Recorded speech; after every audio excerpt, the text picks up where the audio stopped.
كان شيء مستحيل علينا تفسيره. كنا احنا التلاتة بنبص لبعض بذهول وبنضرب أخماس في أسداس، وكان على لساننا سؤال واحد: هي راحت فين العروسة دي؟ كان اختفائها المريب ده أكبر دليل إن ظني كان في محله، وأكيد العروسة دي مسكونة، أكيد هي اللي كانت السبب في الحادثة اللي حصلت لرامي ونورين. وقتها كان أول واحد فينا يفوق من ذهوله كان بابا، اللي بعد ما بصلنا بنظرة فزع واضحة في عينيه قال: أكيد كلام اسمت صح، العروسة دي أكيد ملعونة، وأكيد وراها حكاية طويلة. إيه هي؟ الله أعلم. ردت عليه ماما بنفس الذهول وقالت: المهم العروسة دي راحت فين؟ المهم إننا نلاقيها دلوقتي، وبعد كده نتخلص منها بسرعة وبأي طريقة ممكنة.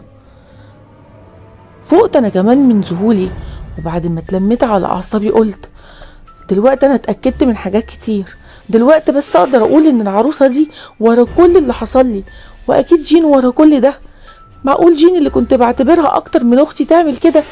أكيد كانت بتحب رامي هي كمان، وغيرتها مني هي اللي خلتها تعمل كده. معرفش إيه اللي حصل لي علشان أصرخ بهستيريا وأنا بقول: أوضتي أوضتي، أكيد العروسة دي في الأوضة عندي. ثواني وكنا احنا التلاتة في اوضتي عشان فعلا نتفاجئ بالعروسة موجودة على السرير. كانت قاعدة بكل هدوء، وكانت بتبصلنا بنظرة غريبة، وعلى وشها ابتسامة غامضة، ابتسامة مرعبة، لدرجة ان ماما وقعت على الارض من طولها، وانا بدأت اصرخ بطريقة هستيرية. بعد كده ما حسيتش بأي حاجة، لان انا كمان وقعت جنب ماما واغمى علينا احنا الاتنين.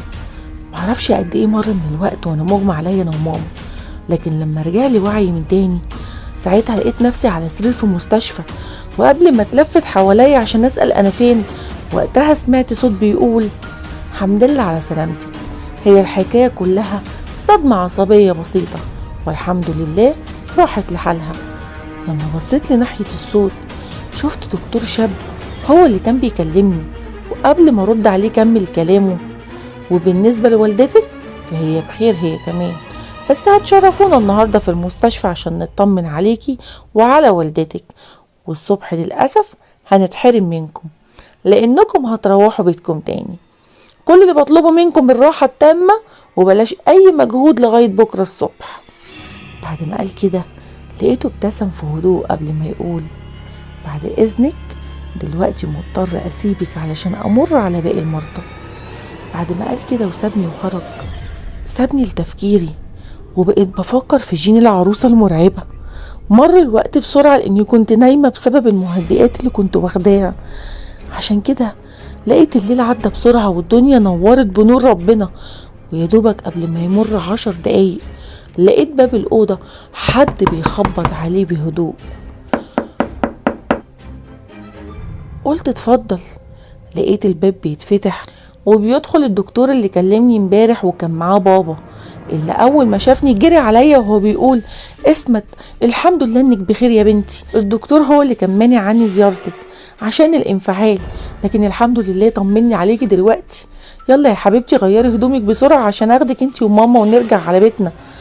وده اللي حصل فعلا، ورجعنا تاني على الفيلا. كنا لسه بنعاني من الخوف والرهبة بسبب وجود العروسة دي، عشان كده عملنا اجتماع احنا التلاتة مع بعض عشان نشوف هنتصرف ازاي. وقتها بدأ بابا الكلام لما قال: انا مش عارف حكاية العروسة دي ايه، لكن اللي متأكد منه ان العروسة دي ملعونة بتحل لعنتها على اي حد بيمتلكها. صراحة كده انا شايف حكاية الدمية أنابيل بتتكرر معانا بالحرف الواحد، لكن الاختلاف الوحيد في الاسم، دي اسمها أنابيل ودي اسمها جين. اول ما سمعت بابا بيقول جين ساعتها انا اللي اتكلمت بانفعال وقلت: العروسة دي اللي اديتها لي هدية جين الامريكية، اكيد هي عارفة انها دمية ملعونة وجابتها مخصوص عشان تحل لعنتها عليا انا ورامي. ردت ماما عليا وهي مستغربة من كلامي، وقالت بلهجة متشككة: طيب ليه يا اسمت هتظلمي الناس معاكي؟ مش يمكن. وقبل ما تكمل كلامها قطعتها وقلت بنفس الانفعال: لا انا متأكدة من كده، جين كانت بتغير مني لانها كانت بتحب رامي، واكيد حبت تنتقم مني بالطريقة البشعة دي. بابا قال: طب لو افترضنا ان ده اللي حصل هنتصرف ازاي دلوقتي؟ ممكن افهم؟ ردت عليه ماما وبكل ثقة قالت: العروسة دي مش هتبات في البيت ده معانا بعد كده ولو للحظة واحدة. احنا ممكن نسيبها هنا لوحدها في الفيلا وننزل احنا في اي فندق، نشوف لنا شقة تانية في اي حتة تانية. احنا لازم نلاقي حل في المصيبة دي. ومنها لله بقى جين دي لو كانت هي اللي عملت فينا كده. بصلها بابا بشروط بنظرة طويلة قبل ما يقول ده اكيد مش حل. الحل ان احنا نتخلص من العروسة دي بأي طريقة. ردت عليه ماما وهي بتقوله بقلق تقصد ايه يعني؟ هنقدر نبعد من البيت ده ازاي؟ بعد ما قالت كده وقتها قام وقف من مكانه وهو بيقول مش عايز تضيع وقت، لازم تسمعوا كلامي كويس من غير مناقشة، لاني قررت اخد العروسة دي واتخلص منها في اي مكان. صحرة المقطم طويلة عريضة وقريبة مننا، هاخد الزفتة دي وهرميها هناك في اي مكان في الصحراء، هرميها من فوق الجبل عشان اكون متأكد اننا اتخلصنا منها على طول وانها مستحيل ترجع تاني. وقبل ما حد يرد على كلامه او يمنعه من تنفيذ فكرته المجنونة دي او حتى يناقشه، وقتها سابنا وراح على اوضتي وهي ثواني وكان خارج من الفيلا وكان ماسك في ايديه العروسة، عروسة جين الملعونة. خرج بابا لوحده من الفيلا، خرج للمجهول من غير حتى ما يودعنا، وركب عربيته وخرج بيها بره الفيلا بعد العروسة في شنطة العربية.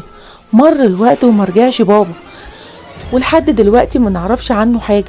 كان خلاص القلق والخوف هيموتنا. ولقيتني بقول لماما هنعمل ايه دلوقتي؟ الساعة داخلة في نص الليل ولسه بابا مرجعش واصلا مش عارفين هو راح فين. ردت عليا ماما وهي منهارة من العياط انا خلاص مش عارفة ولا حتى قادرة اني افكر او اخد اي قرار. انتي عارفة ان ابوكي كان عندي ومهما حاولت امنعه عن اللي ناوي يعمله ما كنتش هعرف وكان هيركب دماغه. اللحظة دي رن جرس التليفون، رن بصوته المزعج علشان ترفع ماما السماعة وتقول الو الو، ويجي لها الرد اللي كان بالنسبة لها صدمة عمرنا. ده لاننا عرفنا من اللي بيتكلم ان بابا مات في حادثة من فوق جبل المقطم.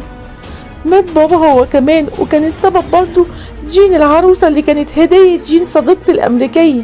كان اللي رد على ماما ضابط شرطة عشان يبلغها بموت بابا بعد ما انقلبت عربيته من فوق الجبل. انفجرت العربية انفجار رهيب عشان تتفحم جثته جوه العربية.